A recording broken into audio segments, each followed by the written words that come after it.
امام علی مقام مدینہ منورہ چھوڑ کر، مکہ مکرمہ چھوڑ کر، اپنا گھر بار چھوڑ کر جو کربلا کے میدان میں آتے ہیں، صرف اس لیے آتے ہیں علی اصغر قربان کریں، علی اکبر قربان کریں، امام قاسم قربان کریں، اونو محمد قربان کریں، غازی عباس علمدار قربان کریں، سب قربان کر کے آخری میں اپنی جان بھی قربان کر کے ہمیں پیغام دیتے ہیں، لوگوں اللہ کا دین اتنا قیمتی ہے کہ اللہ کے دین کے لیے اگر جان بھی قربان کرنا پڑے تو یہ امام حسین کی سنت ہے۔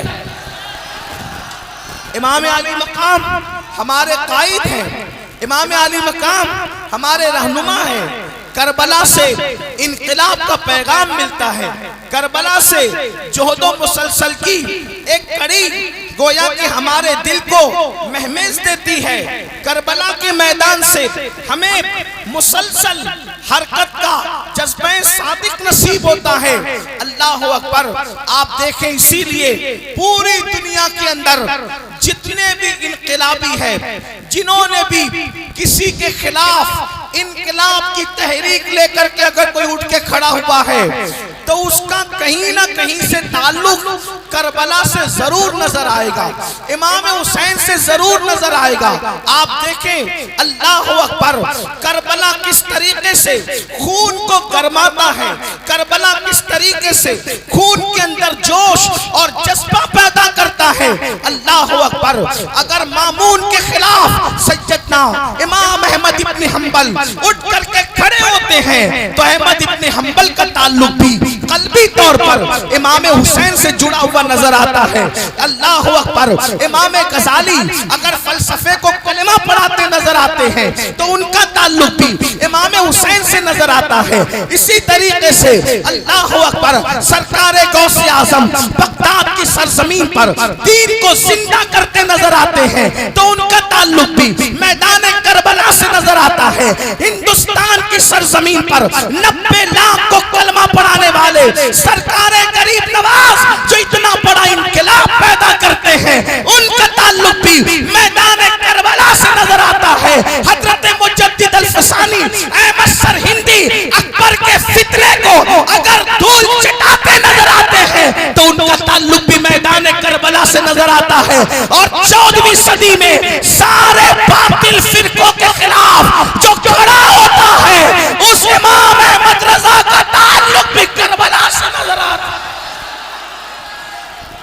ہر انقلابی اس کا تعلق آپ کو یا تو نسبی طور پر یا تو قلبی طور پر کربلا سے ضرور ملا ہوا نظر آئے گا۔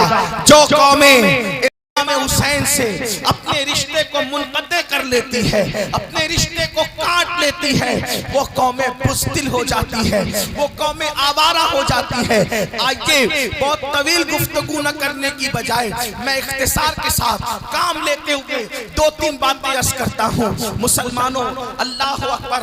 اللہ کے رسول علیہ السلام نے ارشاد فرمایا، احب اللہ من احب حسینہ، جس نے میرے حسین سے محبت کی اس سے اللہ محبت کرتا ہے، جس نے میرے حسین سے محبت کی اس سے اللہ محبت کرتا ہے۔ اللہ اکبر!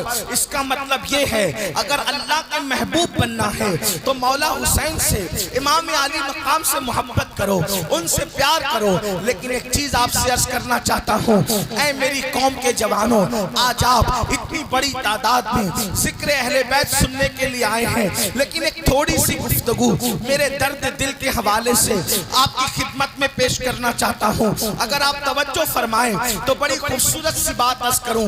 اللہ اکبر! اللہ نے آپ کو جوانی عطا کی ہے، اللہ نے آپ کو خوبصورت جوانی دی ہے، اللہ نے آپ کو طاقت دی ہے، اللہ نے آپ کو قوت دی ہے۔ دیکھو، جو جس سے محبت کرتا ہے، جو جس سے پیار کرتا ہے، وہ اس کی اداؤں کو اپناتا ہے، وہ اس کی اداؤں پر عمل کرتا ہے۔ مثال کے طور پر اگر ایک باپ سے بیٹا محبت کرتا ہے تو بیٹا کہتا ہے میرے باپ نے اتنی محنت کر کے دولت جمع کیا، میرے باپ نے اتنی محنت کر کے گھر بنایا، میرے باپ نے اتنی محنت کر کے پراپرٹی کو اکٹھا کیا، اب میں اس کی دولت کو کیسے ضائع کروں، اب میں اس کی دولت کو کیسے خطرے میں ڈالوں۔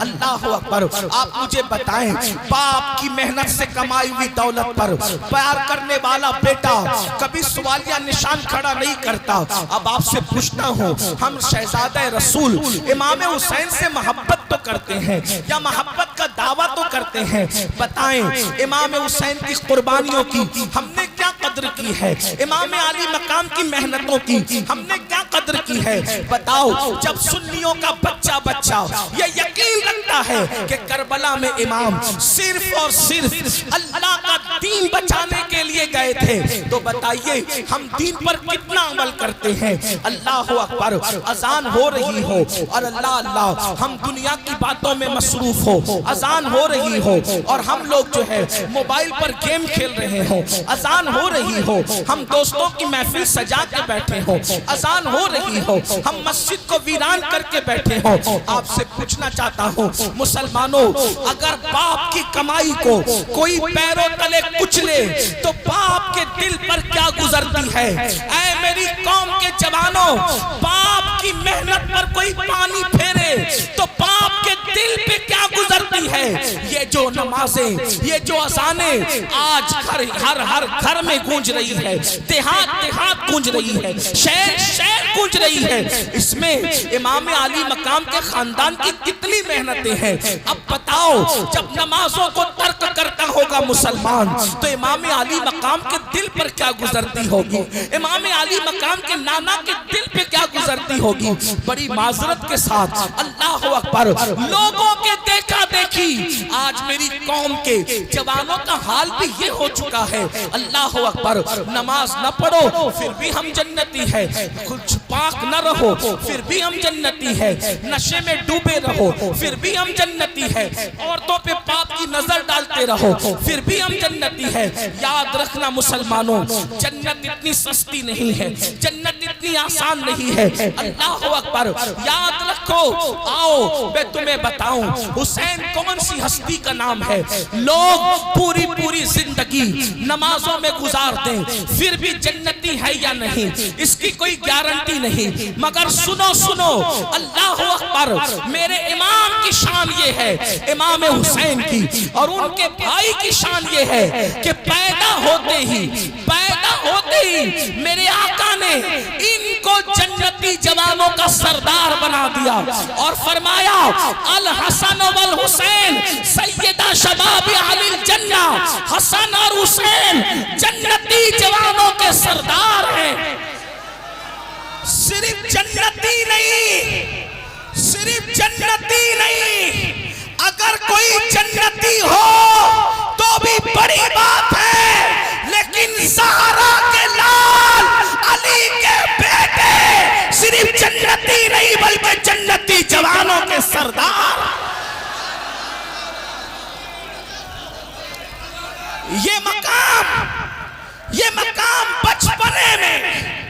یہ مقام بچپنے میں رسول اللہ نے عطا فرمایا۔ ذرا غور سے سننا،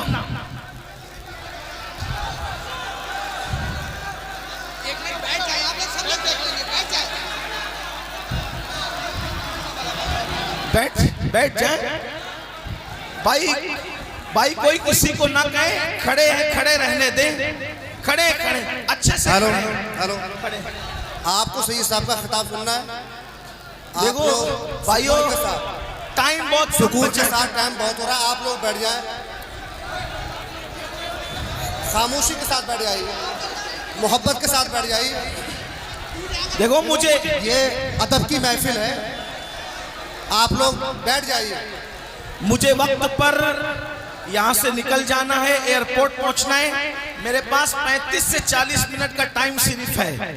اگر آپ سننا چاہتے ہیں تو سن لیں، نہیں تو کوئی بات نہیں۔ ایک بات یاد رکھیں، دینی محفل میں سر نہیں دیکھے جاتے، بھیڑ نہیں دیکھی جاتی۔ یہ محفلیں بھیڑ دکھانے کے لیے نہیں ہیں، یہ محفلیں دل بدلنے کے لیے ہیں۔ بھیڑ سیاسی جلسوں میں دکھائی جاتی ہے، ان کو ضرورت ہوتی ہے، ہمیں ضرورت نہیں ہے بھیڑ کی۔ آپ کی بھیڑ دیکھ کر ہم اللہ کا شکر ضرور ادا کرتے ہیں کہ اللہ ذکر رسول سننے کے لیے تو نے اتنے بندوں کو بھیج دیا، لیکن ہمارا کلیجہ یہ بھیڑ جلسے میں دیکھ کر کے ٹھنڈا نہیں ہوتا. ہمارا کلیجہ اس دن ٹھنڈا ہوگا جتنی بڑی تعداد میں تم جلسے میں آتے ہو، اتنی بڑی تعداد میں جب تک فجر کی نماز میں نہیں آؤ گے تب تک ہمارا دل ٹھنڈا نہیں ہوگا. میری قوم کے جوانوں تھوڑی دیر بعد سن لو، جو کھڑا ہے کھڑا رہ کے سن لے، جو بیٹھا ہے بیٹھے سن لے، لیکن سن لے مختصر بات. دیکھو آپ نے 3-4 منٹ ایسے ہی ضائع کر دیے. ایک بار نبی اور آل نبی پر جھوم جھوم کر درود شریف پڑھے، بات آگے بڑھتی ہے. اللہم صلی علی سیدنا و مولانا محمد مہدن الجود والکرم و آلہ و صحبہ وبارک وسلم صلاة و سلاما علیکہ یا رسول اللہ، صلاة و سلاما علیکہ یا جد الحسن والحسین. بچپنے ہی میں اللہ کے رسول صلی اللہ علیہ وآلہ وسلم نے دونوں شہزادوں کو یہ مقام عطا کیا. کیا؟ حسن اور حسین جنتی جوانوں کے سردار ہیں. یہ اپنے نبی کا اختیار ہیں.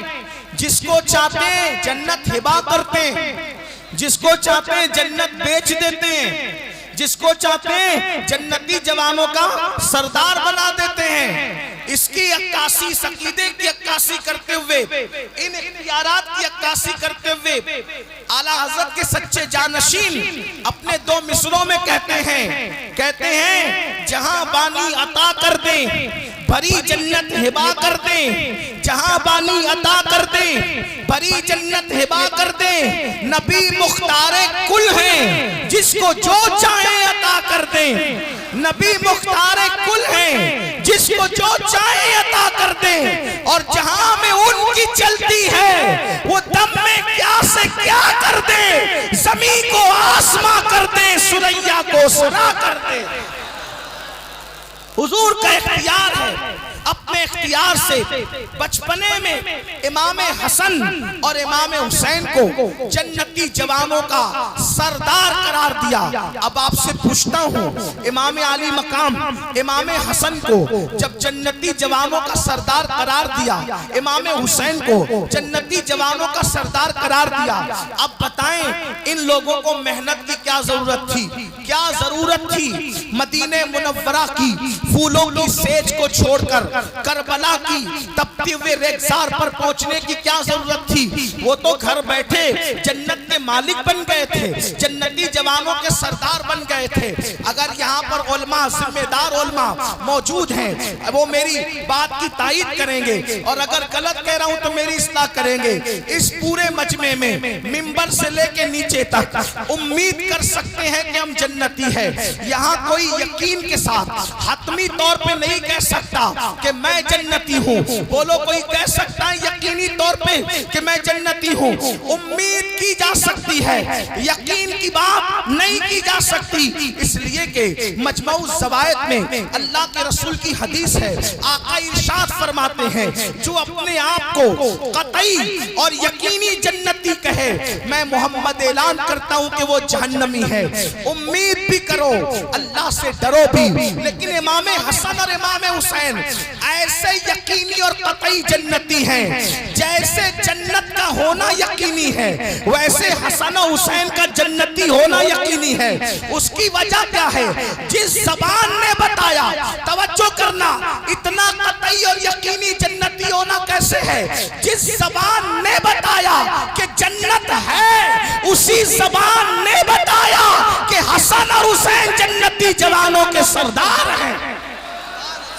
جو زبان جنت کی خبر دے رہی ہے، وہی جوان ان کے سردار جنت ہونے کی خبر دے رہی ہے، سرداران جنت ہونے کی خبر دے رہی ہے. لیکن آپ سے پوچھتا ہوں، اللہ اکبر، بچپنے میں جن کو جنتی جوانوں کا سردار بنایا گیا، ان کو محنت کی کیا ضرورت تھی؟ ان کو عبادتوں میں کثرت کی کیا ضرورت تھی؟ اللہ اکبر، ان کو صدقہ اور خیرات کی کیا ضرورت تھی؟ لیکن آپ دیکھیں لمحہ بھر بھی امام حسین کا زندگی کا ایک پل بھی کبھی دین کے مخالفت میں نہیں گزر رہا ہے، کبھی سستی اور غفلت میں نہیں گزر رہا ہے، بلکہ اللہ اکبر ہر لمحہ عبادت، ہر لمحہ عبادت، ہر لمحہ اللہ کو راضی کرنے کی کوشش۔ اللہ اکبر، یہاں تک کہ اللہ اکبر زندگی کی جو آخری شب تھی اس میں بھی یزیدیوں سے مہلت مانگی، آج کی رات دے دو تاکہ ہم کثرت سے قرآن مقدس کی تلاوت کر سکیں،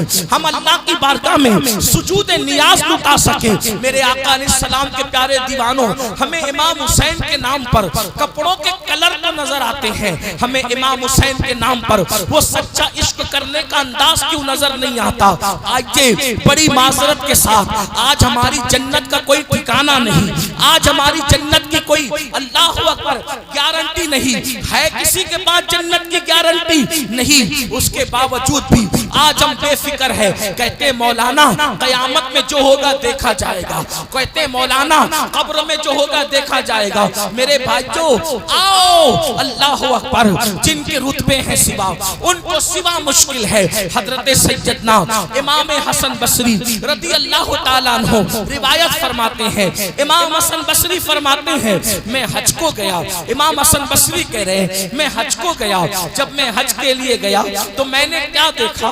اللہ اکبر، کوئی بندہ ہے، امام حسن بصری کہتے ہیں میں حج کے لیے گیا تو میں نے دیکھا کوئی بندہ ہے اور وہ بندہ زمین سے ایسے چپکا ہوا ہے، زمین سے ایسے لگا ہوا ہے جیسے گیلا کپڑا، جیسے گیلا کپڑا زمین پہ رکھو تو وہ کپڑا کیسے زمین پہ چپک جاتا ہے، ایسے ہی کوئی بندہ زمین پہ چپکا ہوا ہے اور اللہ کی بارگاہ میں وہ بندہ دعا کر رہا ہے، اے اللہ میری مغفرت فرما دے، اے اللہ میری مغفرت فرما دے، اے اللہ میری مغفرت فرما دے، اور وہ روتا ہے، اس کے آنسو سے داڑھی تر ہوتی ہے اور داڑھی سے آنسو ٹپک ٹپک کر زمین تر ہوتی ہے۔ میں تڑپ گیا، یا اللہ یہ کوئی دیہاتی تو نہیں، یا اللہ یہ کوئی دیہات کا رہنے والا تو نہیں، شاید اس دیہاتی کو کسی وائز نے، کسی کم پڑھے لکھے مقرر نے زیادہ اللہ کا خوف دلا دیا، اس لیے کہ اللہ سے خوف بھی، اللہ کا خوف بھی ہونا چاہیے اور اللہ سے امید بھی رکھنا چاہیے۔ ایمان امید اور خوف کی درمیانی کیفیت کا نام ہے، جو خوف رکھ کر نا امید ہو جائے یہ بھی مومن کی شان نہیں، اور جو امید اتنی کر لے کہ بے خوف ہو جائے یہ بھی مومن کی شان نہیں۔ ایمان امید اور خوف کے بیچ کی درمیانی کیفیت کا نام ہے۔ تو حضرت امام حسن بصری فرماتے ہیں اس رونے والے، اس آہو پکا کرنے والے شخص کے حوالے سے میں نے سوچا شاید کسی کم پڑھے لکھے قصہ کو وائز نے اتنا ڈرا دیا اس دیہاتی کو کہ یہ بیچارہ رو رو کر جان نہ دے دے، لیکن جب لباس دیکھا، لباس پہ توجہ دی، امام حسن بصری کہتے ہیں جب میں نے لباس پہ توجہ دی تو اس وقت تو میں نے سوچا یہ لباس تو شہزادوں کا لباس ہے، یہ کسی دیہاتی کا لباس نہیں۔ اس کے بعد سجدے کے انداز نے بتایا یہ کسی دیہاتی کے سجدہ کرنے کا انداز نہیں۔ ایسے میں اللہ سے دعا کرنے لگا، اے اللہ اس بندے کو توفیق دے کہ یہ جلدی سر کو سجدے سے اٹھائے، کہیں اس کی روح نہ نکل جائے، کہیں اس کی جان نہ نکل جائے، یہ مغفرت کے لیے رو رہا ہے، یہ اللہ کے خوف سے رو رہا ہے، یہ اللہ کے عذاب کو یاد کر کے رو رہا ہے، یہ خشیت ربانی سے آنسو بہا رہا ہے، اس کی جان نہ نکل جائے خوف خدا میں۔ میں نے دعا کیا مولا اس کو توفیق دے کہ یہ سر سجدے سے اٹھائے تاکہ میں اس کو سمجھاؤں اللہ کے بندے اتنا نہیں روتے، اللہ سے امید بھی رکھتے ہیں۔ امام حسن بصری فرماتے ہیں لیکن جب اس شہزادہ والا تبار نے سجدے سے سر کو اٹھایا، جب سر سجدے سے اٹھایا تو میں اس کی کیا اصلاح کرتا، میں اس کو کیا سمجھاتا؟ میری اصلاح ہو گئی کہ وہ زمین سے چمٹ کر اللہ کے خوف سے رونے والا کوئی اور نہیں تھا، وہ جنتی جوانوں کے سردار حسین ابن علی تھے جو اللہ کے خوف سے اپنی مغفرت کی دعا اس شان سے کرتے ہوئے رو رہے تھے۔ مجھے اس دن پتا چلا جب جنتی جوانوں کا سردار آخرت کو کو یاد کر کے اپنی مغفرت کا سوال کر کے اللہ رب العزت کے خوف سے اتنا آنسو بہاتا ہے تو ہم کو کتنا آنسو بہانا چاہیے؟ وہ قاری قرآن جس کا کٹا ہوا سر نیزے پہ قرآن پڑھ رہا ہے، وہ اتنے آنسو بہائے۔ اب آپ مجھے بتاؤ اے ہزاروں کی تعداد میں ذکر اہل بیت سننے والوں، میں تم سے پوچھنا چاہتا ہوں، امام علی مقام سے محبت کا دعویٰ ہے، ایمان والے دل پہ ہاتھ رکھ کر سوچو آج سے پہلے قرآن کب ہاتھ میں لیا تھا؟ آج سے پہلے قرآن کب اٹھایا تھا؟ آج سے پہلے قرآن کی تلاوت کب کی تھی؟ اللہ اکبر، سالوں سال بیت جاتے ہیں، کبھی قرآن ہاتھ میں نہیں لیتے، کبھی قرآن کو ہاتھ میں نہیں اٹھاتے۔ بتاؤ کیا منہ دکھاؤ گے امام حسین کو؟ کیا منہ دکھاؤ گے حسین اعظم کے نانا کو؟ کیا منہ دکھاؤ گے اللہ رب العزت کو کہ مسلمان 3 گھنٹے فلمیں تو دیکھتا تھا، مسلمان گھنٹہ گھنٹہ سیریل تو دیکھتا تھا، مسلمان گھنٹوں گھنٹہ چاہے وہ موبائل پر گیم تو کھیلتا تھا، مسلمان گھنٹوں گھنٹہ دوستوں کے ساتھ گپ شپ تو کرتا تھا، اس کو ٹائم نہیں تھا تو اللہ کے قرآن کی تلاوت کے لیے نہیں تھا۔ صوفیاء کرام فرماتے ہیں بہت سارے جوان تو ایسے ہیں جن کو قرآن پڑھنا نہیں آتا، انگلش سیکھی تاکہ نوکری ملے، توجہ کرنا، انگلش سیکھی تاکہ نوکری ملے، کالج میں گئے تاکہ اچھا رشتہ ملے، مستقبل سنور جائے، ہے نا، یہ سیکھا وہ سیکھا وہ سیکھا۔ نادان انسان، تو نے سب سیکھا، کیا تو نے اللہ کی کتاب بھی سیکھی؟ کیا تو نے قرآن بھی سیکھا؟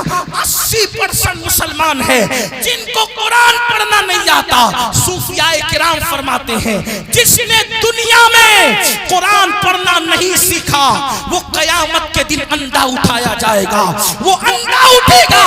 پوچھنا چاہتا ہوں کمپیوٹر سیکھنے کے لیے ٹائم نکالنے والے میرے بھائی، میں تجھے سلام کرتا ہوں، بالکل تو کمپیوٹر سیکھ، گاڑی سیکھنے والے گاڑی بھی سیکھ، جو سیکھنا ہے سب سیکھ، لیکن یاد رکھ جو سیکھے گا وہ دنیا میں کام آئے گا، اگر قرآن سیکھ لے گا تو وہ قبر میں بھی کام آئے گا، وہ میدان محشر میں بھی کام آئے گا۔ اور یاد رکھنا قرآن سیکھنے کے لیے تم جیسے ذہین جوانوں کو 3 مہینے سے زیادہ کا وقت نہیں لگے گا۔ کیوں نہیں سیکھتے قرآن؟ بتاؤ جو دنیا میں اندھا ہے وہ بھکاری بنتا ہے کہ نہیں بنتا؟ جو دنیا میں اندھا ہے وہ محتاج بنتا ہے کہ نہیں بنتا؟ جو دنیا میں اندھا ہے اللہ اکبر لوگوں پہ بوجھ بنتا ہے کہ نہیں بنتا؟ لوگ کہتے ہیں آنکھ نہیں ہے نین ہے تو چین ہے، نین نہیں تو چین نہیں۔ آپ سے پوچھتا ہوں مسلمانوں، دنیا کا اندھا قیامت میں آنکھ والا اٹھے گا، لیکن قرآن نہ سیکھنے والا قیامت میں اندھا اٹھے گا۔ اندھے اٹھو گے تو اپنے نبی کا دیدار کیسے کرو گے؟ اندھے اٹھو گے تو اپنے خدا کا دیدار کیسے کرو گے؟ یہ دنیا ہے، دنیا یزید کی زندگی بتا رہی ہے، عیش کرو گے، زنا کرو گے، اللہ کے دین کے خلاف زندگی گزارو گے تو تمہاری نسلیں بھی ختم ہو جائے گی۔ بتاؤ، لکھنے والوں نے یہاں تک لکھا یزید 8، 12 یا 14 بیٹے چھوڑ کے مرا۔ مختلف اقوال ہیں، مختلف اقوال ہیں، 8، 12 یا 14 بیٹے چھوڑ کے یزید مرا۔ چراغ لے کر نہیں، جاؤ سورج لے کر کے ڈھونڈ لو، آج تمہیں یزید کا کوئی بیٹا نہیں ملے گا۔ حسین نے سب لٹا کر ایک بیمار بچایا تھا، آج پوری دنیا میں مسلمان کا کوئی محلہ نہ ملے گا جہاں حسین کی اولاد نہ رہتی۔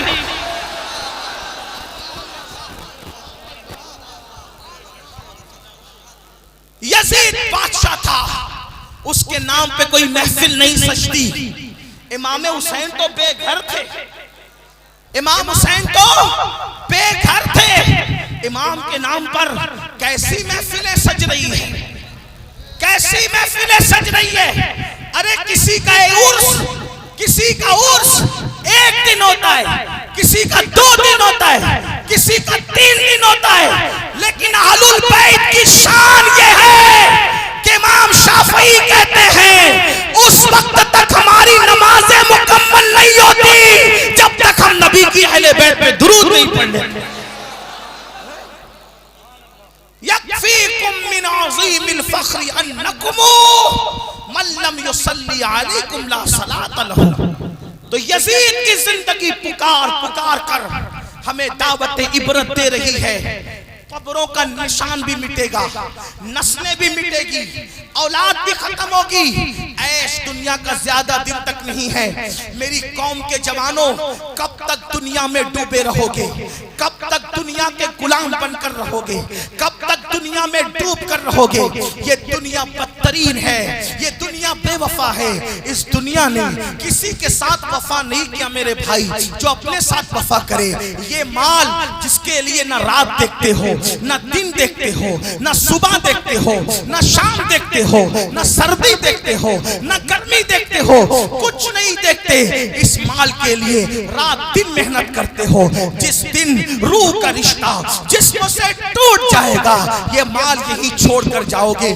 بتاؤ لے جاؤ گے یہ مال؟ قرآن کہتا ہے لا تنس نصیبک من الدنیا، دنیا سے اپنے نصیب کا مت بھولو۔ میرے بھائیو، سوائے کفن کے اپنے ساتھ کچھ نہیں لے کر کے جاؤ گے۔ بتاؤ جب کفن کے سوا کچھ لے کر جانا نہیں ہے، اللہ اکبر، کفن کے سوا کچھ لے کر جانا نہیں ہے، تو اب آپ مجھے بتائیے پھر یہ کیسے کہہ دیتے ہو کہ مولانا نماز کا ٹائم نہیں ہے، مولانا داڑھی رکھوں گا تو کیسا لگوں گا؟ بتاؤ، بڑی معذرت کے ساتھ جملے سخت لگے تو معاف کرنا، کس کے ساتھ منافقت کر رہے ہو؟ کس کے ساتھ مکاری کر رہے ہو؟ کیا کہتے ہو؟ داڑھی رکھوں گا تو کیسا لگوں گا؟ میں کہتا ہوں جب عقیدہ یہ ہے کہ نبی سے بڑا خوبصورت نہ کوئی پیدا ہوا نہ ہو سکتا ہے، تو اب بتاؤ آپ یہ کیوں کہتے ہو کہ داڑھی رکھوں گا تو کیسا لگوں گا، جب آپ کو پتا ہے کہ سب سے خوبصورت رسول اللہ کی ذات ہے؟ تو ان کے چہرے پہ داڑھی تھی کہ نہیں تھی؟ تو داڑھی رکھنے والا اگر برا لگتا تو اللہ کبھی بھی محبوب کے چہرے پہ داڑھی نہ بھیجتا۔ پتا چلا داڑھی رکھنے والا برا نہیں لگتا ہے، بلکہ داڑھی نہ رکھنے والا جو یہود نصارہ اور مشرکین کی شکل بناتا ہے وہ برا لگتا ہے۔ ورنہ میرے نبی کے چہرے پہ داڑھی تھی۔ بیان کرنے والوں نے حلیہ یوں بیان کیا ہے، میرے نبی کے چہرے پر خوبصورت کالی کالی سیاہ داڑھی اور وہ چمکتا ہوا چہرہ ایسے لگتا تھا جیسے آبنوشی رحل پر کسی نے سونے یا چاندی کا قرآن رکھ دیا ہو، ایسا خوبصورت لگتا تھا۔ اللہ اکبر۔ میرے امام اس کا نقشہ یوں کھینچتے ہیں، لکا بدرن فی الوجہ الاجمل، لکا بدرن فی الوجہ الاجمل، خط حال ماں زلف عبر اجل، تورے چندن چندرو پرو کنڈل، رحمت کی بھرن برسات کریں، مثلے تو نہ شد پیدا جانا، جگ راج کو تاج تورے سر سوہے، ہے تجھ کو شہے دو سرا جانا۔ اور کہتے نبی کا سراپا کیسا تھا؟ وہ کہتے سرتابہ قدم ہے، تنے سلطان زمن پھول، لب پھول، دہن پھول، زکن پھول، بدن پھول۔ واللہ جو مل جائے میرے کل کا پسینہ، مانگے نہ کبھی عطر نہ پھر چاہے دلہن پھول۔ اور کہتے دل اپنا بھی شیدائی ہے، اس ناخن پاکا اتنا بھی مہے نو پہ نہ اے چرخے کوہن پھول۔ اللہ اکبر۔ اے میرے نوجوان بھائیوں اور میری بہنیں موجود ہیں، ان سے بھی کہتا ہوں خدا کے لیے دنیا کے گورکھ دھندوں سے نکلو، خدا کے لیے یہ دنیا مکار ہے، یہ دنیا فریبی ہے۔ امام کہتے ہیں شہد دکھائے، زہر پلائے، قاتل ڈائن، شوہر کش، اس مردار پہ کیا للچایا، دنیا دیکھی بھالی ہے۔ جس دن روح کا رشتہ جسم سے ٹوٹ جائے گا، نہ مال اپنا ہوگا، نہ دکان اپنی ہوگی، نہ مکان اپنا ہوگا۔ یاد رکھنا مسلمانوں، جس نام کے لیے لڑتے ہو، میرا نام میرا نام میرا نام، کسی مفکر نے کہا تھا کہ مرنے کے بعد سب سے پہلے اگر کوئی چیز چھینی جاتی ہے تو اسے نام ہی کہتے ہیں۔ اے نام کے لیے لڑنے والوں، والوں میرا نام نہیں لیا, میرے نام کا ذکر نہیں کیا, میرا نام نہیں آیا. ارے عبادتیں بھی نام کے لیے کرنے والوں, کام بھی نام کے لیے کرنے والوں, سنو, مرو گے سب سے پہلے نام چھینا جائے گا. لوگ امین القادری کے مرنے کے بعد یہ نہیں کہیں گے امین القادری کو اٹھاؤ, امین القادری کو لٹاؤ, امین القادری کو اٹھاؤ. کیا کہتے ہیں لوگ؟ میت کو اٹھاؤ, میت کو لٹاؤ, میت کو غسل دو, میت کو اٹھاؤ. اندازہ کرے اے انسان تو کس نام کے لیے لڑ رہا ہے, اے انسان تو کس دولت کے لیے جی رہا ہے, اے انسان تو کس دنیا پہ فریبتا ہے. اللہ رب العزت کا بن جا, خدا کا ہو جا, خدا کا قرب پالے. یہ دنیا میں کسی کو وقت نہیں ملتا, وقت نکالنا پڑتا ہے, ٹائم نکالنا پڑتا ہے. یاد رکھنا, مسجدیں سونی کرنے والوں, حسین پاک کے نانا کا فرمان ہے کہ نماز میں میری آنکھوں کی ٹھنڈک ہے. وہ کیسا عاشق رسول ہے جو اپنے نبی کی آنکھوں کو ٹھنڈک نہیں پہنچاتا. اللہ اکبر. نشے کے اڈوں پہ جانے والوں اور نشہ کرنے والوں, حسین پاک کے نانا جان کا فرمان ہے جو نشہ کرتا ہے گویا کہ وہ محمد عربی پر نازل ہونے والے کا انکار کرتا ہے. علماء اس کی تشریح کرتے ہوئے فرماتے ہیں اگر وہ نشے کو حلال جان کر کرے. آپ سے پوچھنا چاہتا ہوں, آج وہ نوجوان جو ملت کا سرمایہ, وہ نوجوان جو ملت کا معمار, وہ نوجوان جو ملت کی عزت, جو ملت کی آبرو, وہ نوجوان جو ملت کے لیے حیات نو کا پیغام ہے, آج وہی جوان گیم میں الجھ گیا, گانوں میں الجھ گیا, باتوں میں الجھ گیا, تماشوں میں الجھ گیا, اپنے مقصد سے نظر ہٹ گئی. آؤ امام علی مقام پیغام دے رہے ہیں, آخرت کی فکر کرو, آخرت کی تیاری کرو. حضرت سید ابرار میاں صاحب کی آج سالانہ فاتحہ اور ان کا عرس ہے. دیکھو سید کو بھی جانا, دوسروں کو بھی جانا, نیکوں کو بھی جانا, بدوں کو بھی جانا.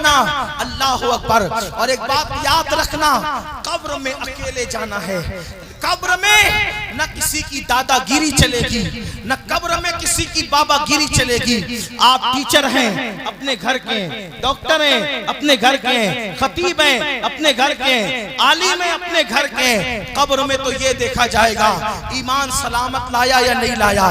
قبر میں تو یہ دیکھا جائے گا اچھا عمل کر کے آیا کہ نہیں آیا. مسلمانوں بتاؤ, ایک بزرگ فرماتے ہیں, ذرا غور سے سننا, ایک بزرگ فرماتے ہیں کہ ایک کفن چور نے میرے ہاتھ پہ توبہ کی. دل کے کان سے سننا بھائیو, ایک کفن چور نے میرے ہاتھ پہ توبہ کی اور وہ سینکڑوں کفن چرا چکا تھا. میں نے اس سے پوچھا اے اللہ کے بندے, تو لوگوں کے کفن چراتا رہا, اب تو نے توبہ کر لی ہے, یہ بتا. میں تجھ سے پوچھنا چاہتا ہوں کہ کتنی قبروں میں تو نے مسلمانوں کے چہرے قبلے کی طرف دیکھیں. توجہ سے سننا, کچھ یاد رہے نہ رہے, یہ بات یاد کرنے میں اپنی گفتگو پوری کرتا ہوں. توجہ فرمائیں. وہ بزرگ فرماتے ہیں جن کے ہاتھ میں کفن چور نے توبہ کی تھی کہ بیٹا بتا, جب تو لوگوں کے کفن چراتا تھا, جب تو لوگوں کے کفن چراتا تھا تو کتنے لوگوں کے چہرے تو نے کعبے کی طرف دیکھے اور کتنے لوگوں کے چہرے تو نے قبر میں کعبے سے پھرے ہوئے دیکھے. مسلمانوں بہت بڑی بڑی باتیں ہم کر چکے, ہم جنتی, ہم یہ, ہم وہ. بڑی معذرت کے ساتھ اللہ کے فیصلے ہماری مرضی کے مطابق نہیں ہوں گے, اللہ کے فیصلے اللہ کی مرضی کے مطابق ہوں گے. اللہ کے بندوں اس اللہ کی خفیہ تدبیر سے کیوں نہیں ڈرتے جو نبی کے بیٹے کو بھی جہنم میں ڈال رہا ہے. حضرت نوح کا بیٹا جہنم میں ڈالا جائے گا, کیوں نہیں ڈرتے اللہ سے. حضرت لوط علیہ السلام کی ایک بیوی جہنم میں ڈالی جائے گی, کیوں نہیں ڈرتے اللہ سے. بنی اسرائیل پر جو پتھر برسے, ان کے چہرے جو سور اور بندر کی طرح کیے گئے, وہ معمولی لوگ نہیں تھے, وہ اولاد پیغمبر تھے, اولاد پیغمبر. قرآن پڑھ کے کیوں نہیں ڈرتے اللہ سے جب اللہ نبی کی اولادوں کے منہ جرائم کی وجہ سے راتوں رات سور اور بندر کی طرح کر سکتا ہے. تو اب اپنی کیا اوقات ہے؟ شراب پینے والوں، نشے کی دوائیں ہاتھ میں لینے سے پہلے تمہارے ہاتھ کیوں نہیں کانپتے؟ یہ سوچ کر کہ اگر وہ بنی اسرائیل کو سور اور بندر کی شکل دے سکتا ہے تو میرا کیا حال ہوگا؟ کسی عورت پر پاپ کی نظر ڈالنے سے پہلے آنکھیں کیوں نہیں کانپتی کہ وہ اللہ جو لوط علیہ السلام کی قوم پر پتھر برسا سکتا ہے تو وہ میرا کیا انجام کرے گا؟ یاد رکھنا، کب تک کہ شیطان کے مکر کا شکار رہو گے، کب تک خود فریبی کا شکار رہو گے، کب تک سوچو گے کہ صرف میں جنتی ہوں، میں جنتی ہوں؟ کیا سرٹیفکیٹ ہے آپ کے پاس؟ کیا ثبوت ہے آپ کے پاس؟ برا لگے تو معاف کرنا، لیکن اتنا ضرور کہوں گا، پچھتانا ہے تو یہاں پچھتا لو، رونا ہے تو یہاں رو لو، گڑگڑانا ہے تو یہاں گڑگڑا لو۔ تمہیں نہیں پتا وہ ام المومنین سیدہ عائشہ صدیقہ جس کے بستر پہ قرآن نازل ہوتا ہے، وہ اللہ کے خوف سے روتی ہے تو دوپٹہ نچوڑنا پڑتا ہے۔ وہ اللہ کے خوف سے روتی ہے تو دوپٹہ نچوڑنا پڑتا ہے۔ ہمیں کب ہوش آئے گا؟ ایک دن مرنا ہے، ایک دن موت ہے میرے بھائی۔ او سود کے دھندے کرنے والے میرے بھائی، او عورتوں پہ پاپ کی نظر ڈالنے والے میرے بھائی، روایتوں میں آتا ہے جو عورتوں کو پاپ کی نظر سے دیکھے جب وہ مرے گا تو مرنے سے پہلے ڈر ہے کہ اس کا ایمان اس سے چھین لیا جائے گا۔ عورتوں کو پاپ کی نظر سے دیکھنے والا جب مرے گا اس کی زبان پہ کلمہ جاری نہیں ہوگا۔ کیوں نہیں ڈر لگتا اللہ سے؟ ایک روایت یاد آئی، اس کو پہلے بیچ میں عرض کر کے پھر آخر کی طرف جاؤں۔ ایک بہت بڑا محدث تھا۔ محدث مطلب اس کو لاکھوں حدیثیں یاد تھی زبانی، لاکھوں، توجہ کریں، اس کو لاکھوں حدیثیں یاد تھی زبانی۔ جب وہ مرا، وہ مرنے سے پہلے عیسائی ہو کے مرا۔ توجہ، دھیان دو، اللہ سے ایمان کی سلامتی مانگو، اللہ سے ڈرو میرے بھائیوں۔ اتنا بڑا لاکھوں حدیثوں کا حافظ، محدث کہلانے والا، وہ محدث نہیں میرے بھیا۔ ہمارے یہاں تو اسٹیجوں پر آسانی سے کوئی بھی علامہ بن جائے، محقق بن جائے، مفکر بن جائے، مجدد بن جائے۔ اسٹیج کے ناظم بیچارے اتنے سخی ہیں کہ وہ راتوں رات جس کو جو چاہے بنا دیں۔ ساری حکومتیں پیچھے ان سے، یہ اتنے عظیم لوگ ہیں ناظم حضرات۔ لیکن بڑی معذرت کے ساتھ ناظم صاحب، آپ کو بھی اللہ کو جواب دینا ہے، اور جن کو القابات دیے جاتے ہیں ان کو بھی اللہ کو جواب دینا ہے۔ جس کی اندر جو صفت نہیں اور وہ اپنی اس صفت پہ نازا ہو تو منبر رسول ہی بن پڑا ہے۔ اب جھوٹ کے لیے یہی ایک جگہ رہ گئی۔ برا مت ماننا، میں کسی کو نہیں کہہ رہا ہوں، لیکن میں اپنے آپ کو کہہ رہا ہوں۔ جب ہمیں لوگ علامہ بولتے ہیں تو ہمیں ڈر لگتا ہے اللہ کو جواب کیا دیں۔ ہماری جماعت میں ایک دور تھا علامہ ارشد القادری کے علاوہ کسی کو علامہ بولا ہی نہیں جاتا تھا۔ جب بھی مطلقاً علامہ کہتے تھے تو لوگوں کو کون یاد آتا تھا؟ علامہ ارشد القادری۔ اور ارشد القادری کون؟ جو زلزلہ لکھ کر کے صفحے باطن میں زلزلہ پیدا کر دے، وہ ارشد القادری۔ جب زلزلے کے جواب میں کوئی کھڑا ہوتا تھا تو پھر اس کو زیر و زبر لکھ کر کے پھر اس کو زیر و زبر کر دیتے تھے، وہ ارشد القادری۔ ایسا عشق رسول کا دھنی کہ جو ایک ایک دن میں دو دو مرتبہ کبھی کبھی دلائل الخیرات شریف پڑھ جائے، وہ ارشد القادری۔ ایسے لوگ تھے ہماری جماعت میں، لیکن جب سے ہم جیسے بچوں کو بھی لوگ علامہ کہتے تو ہمیں ڈر لگتا ہے کہ پھر ہم اللہ کو منہ کیا دکھائیں گے۔ لیکن لوگ ناراض بھی ہوتے ہیں کہ یہ ان لوگوں کو کہاں سے اٹھا کے لے کر آتے ہو، یہ زبردستی لوگ ڈرانے کی بات کرتے ہیں۔ ہم کہتے ہیں نبی آئی تھے ڈرانے کے لیے۔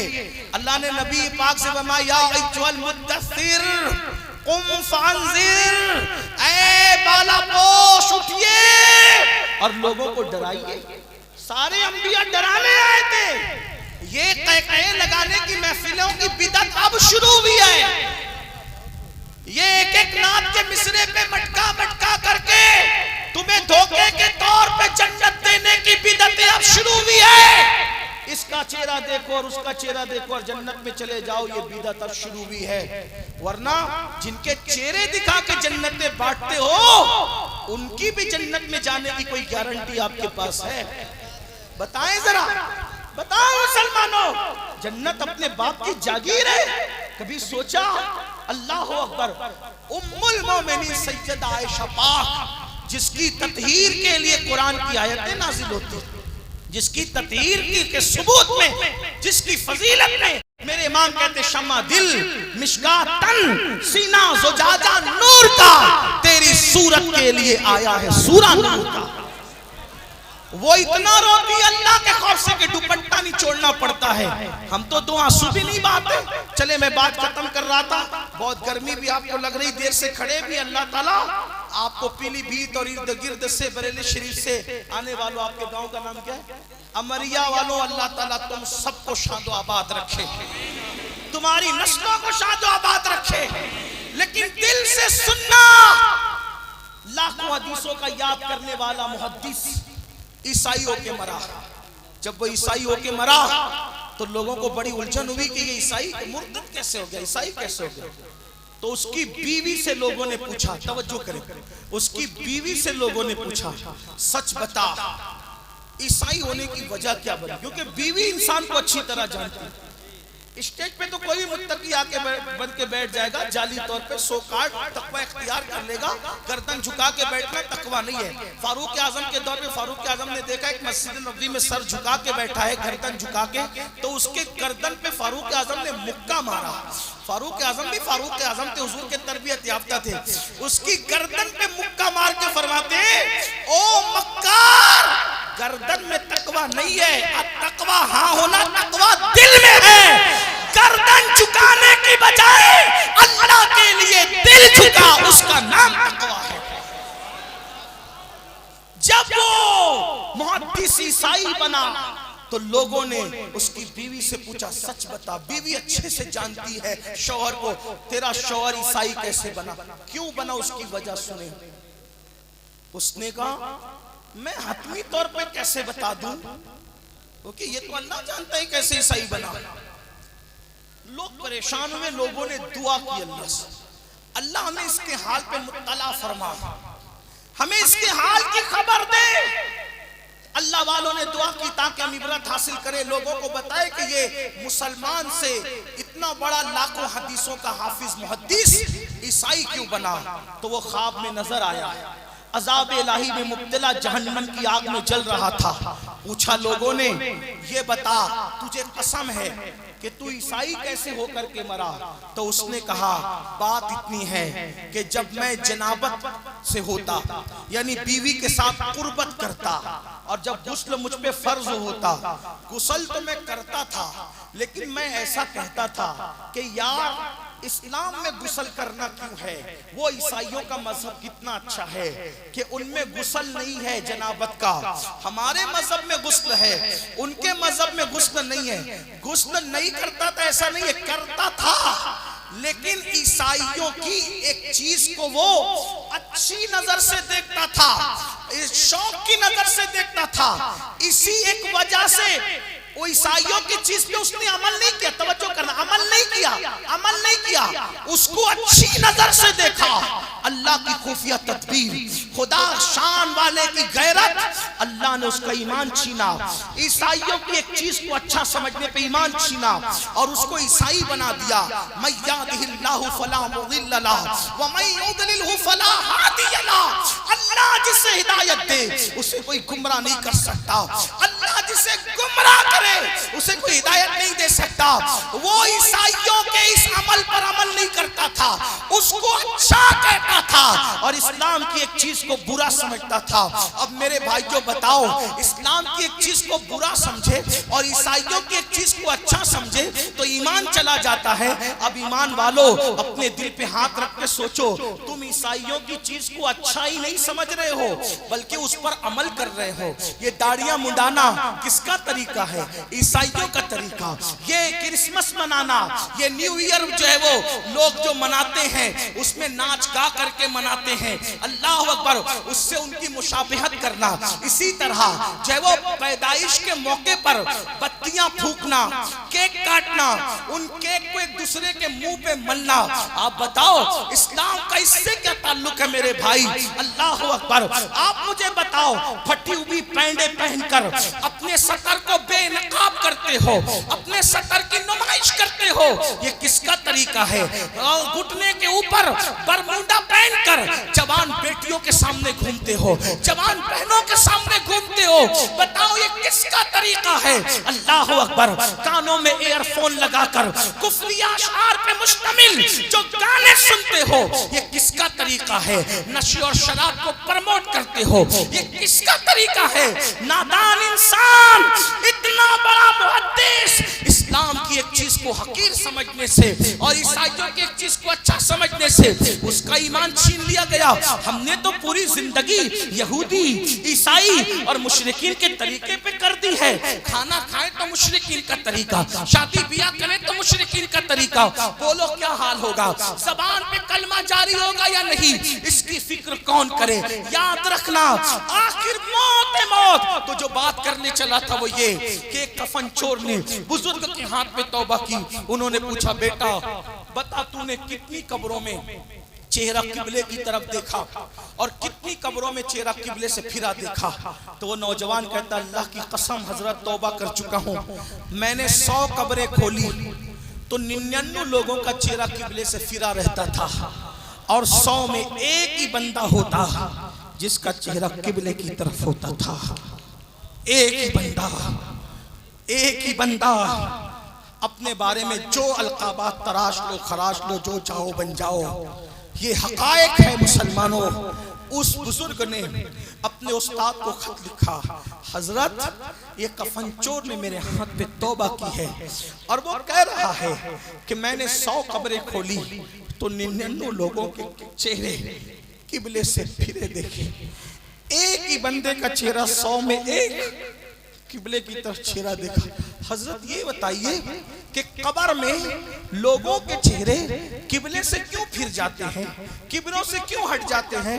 تو وہ ان کے استاد جواب دیتے ہیں بیٹا جو دنیا میں سن لے، جو دنیا میں اگر اپنی آخرت سے محبت ہے تو سن لے، سب کچھ دنیا نہیں ہے. وہ بزرگ فرماتے بیٹا جو دنیا میں رسول اللہ کی سنتوں سے منہ پھیر لیتے ہیں، بیٹا جو دنیا میں رسول اللہ کی سنتوں سے منہ پھیر لیتے ہیں، جب ان کو قبر میں رکھا جاتا ہے تو اللہ ان کے منہ قبلے سے پھیر دیتا ہے. میری قوم کے جوانوں، ذکر اہل بیت سننے کے لیے آنے والوں، بتاؤ اگر سنت چھوڑ دی، توجہ، سنت چھوڑ دی تو منہ قبلے کی طرف قبر میں نہیں رہے گا. اگر سنتیں چھوڑ دی تو منہ قبر میں قبلے کی طرف نہیں رہے گا. ہم نے تو فرائض بھی چھوڑ دیے، ہم نے تو واجبات بھی چھوڑ دیے، قبر میں ہمارا حال کیا ہوگا؟